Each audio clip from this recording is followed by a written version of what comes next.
Hello, this is Charlie Russo, 3Max Signature. This is the market report for zip code 77094. Many of you get postcards in the mail from me. I'm starting to attach these videos to the postcards to give people a little bit more understanding of that data that I'm putting out there every month.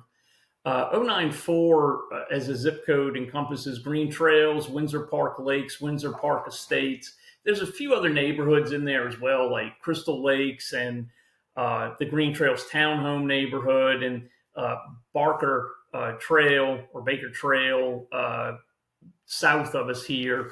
But there's not enough statistical data for those particular neighborhoods for me to include. So I'm going to give a market update specifically for the zip code, and then I might give a little more specific data for each neighborhood. What you are used to seeing every month is a postcard where I list out the active, pending, and solds for the neighborhoods.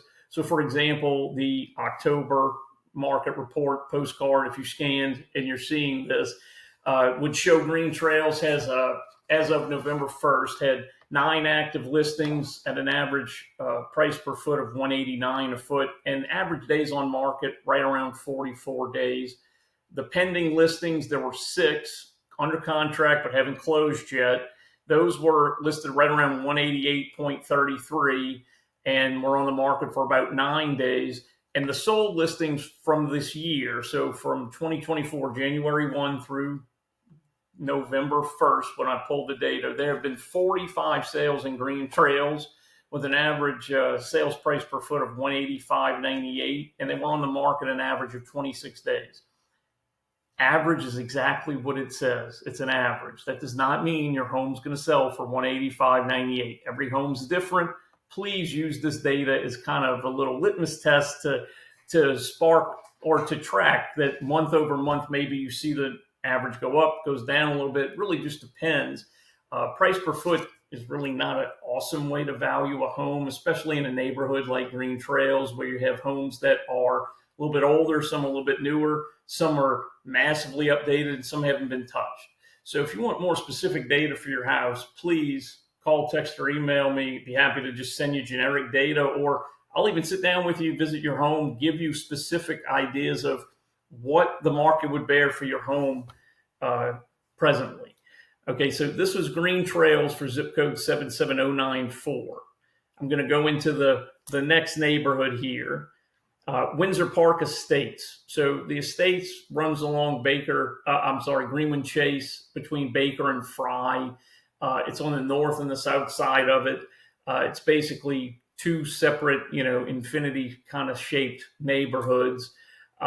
This year, there hasn't been a lot of activity. There's 1 active home for sale. It's been for sale for a bit on Fox Tree. It's listed at $175.62 a foot, but that home has a massive mold issue, as you can read in the description online. That home's been for sale for 110 days, and it's still active. There are currently no homes under contract, and there were 3 homes that have sold over the entirety of the year through November 1st. Those 3 homes averaged $240.36 per square foot when they sold. They were on the market an average of 3 days. So if you're thinking about selling a home in there, call, text, or email me anytime, but there are people looking to actively purchase in your section, Windsor Park Estates. Presently, I at least have 2 myself that are actively looking. They are always on the hunt for a home in there. Next section I'm going to here is going to be Windsor Park Lakes. Windsor Park Lakes is a gated neighborhood along Baker Road, south of Kingsland, down to about where Greenwood Chase crosses between Baker and Fry. Actively, as of November 1st, there were no homes for sale on the market. There's 1 home that's pending, and it's pending after 98 days on the market, and it was listed for $332.23 per foot. Now, that, again, is an average. It hasn't closed yet, but there were 7 sales in the neighborhood from January 1 through November 1. Those 7s averaged $248.41 per foot with an average of around 69 days on market. Again, price per foot is not the best way to value a home because homes vary depending on updates, upgrades, ages of systems, and such. If you want more specific data on your home, please call, text, or email me.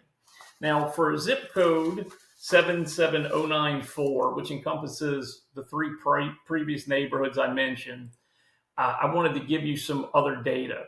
So the cumulative days on market, the median cumulative days on market, and I'm going back the last 5 years from January 2019 through October of 2024, and I have it broken down by year and month. This data is nothing more than half the homes have sold in this many days before or after. So if you look back in January of 2019, it was 327 days for the cumulative days on market, the median. Okay, so homes were selling above that and below it, half of them.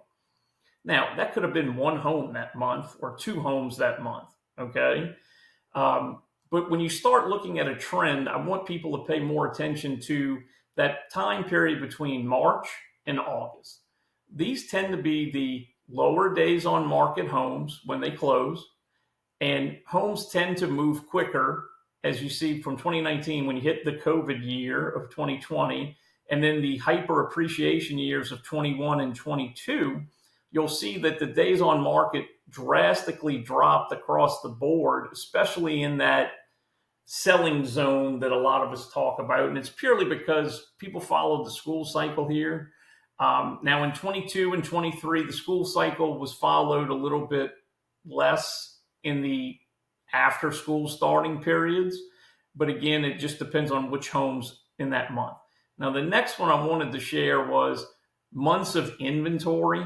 For 77094, months of inventory, this is a calculation of how many months of inventory based on the sales that we've had versus how many we have listed are available. The lower months of inventory skew to sellers. The higher months of inventory is going to skew to a buyer, meaning there's more or less competition. Supply and demand, that simple economic trend, gives you a very good idea of when's a good time to buy and sell. All right.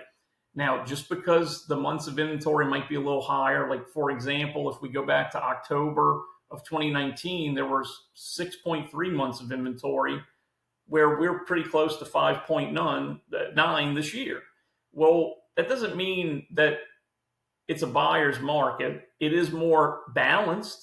And as, again, the school cycle is followed, you'll see inventory tends to increase almost every year, except for the years where there was hyper appreciation. You can see those numbers are a little lower.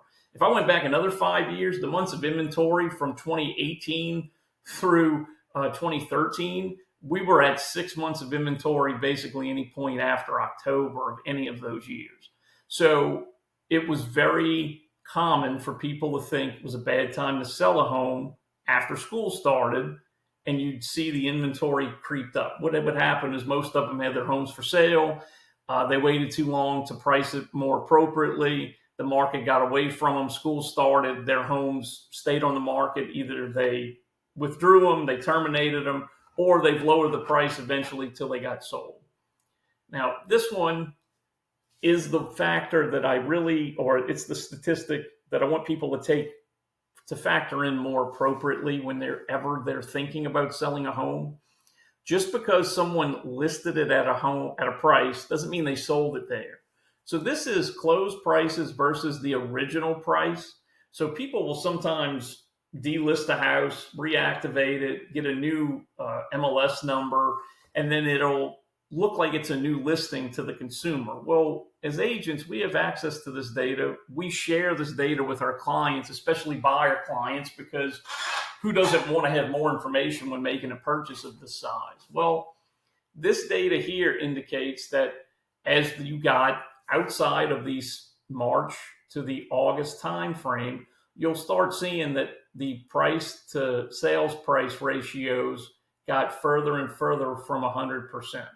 You can see in 21 and in 22, where even through 23, that April through June time period for the zip code 77094 seems to be the time when people are getting more money for their home, or more money based on the original list price to sales price.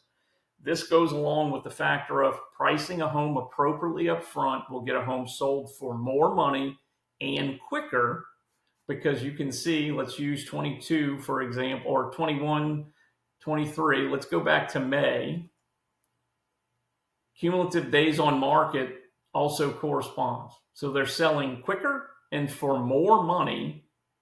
And if you notice, in those exact same time periods, we had lower levels of inventory. So when there are less homes for sale and you price it more appropriately, it'll sell quicker and for more money. Rules to live by. So this is the market report for zip code 77094.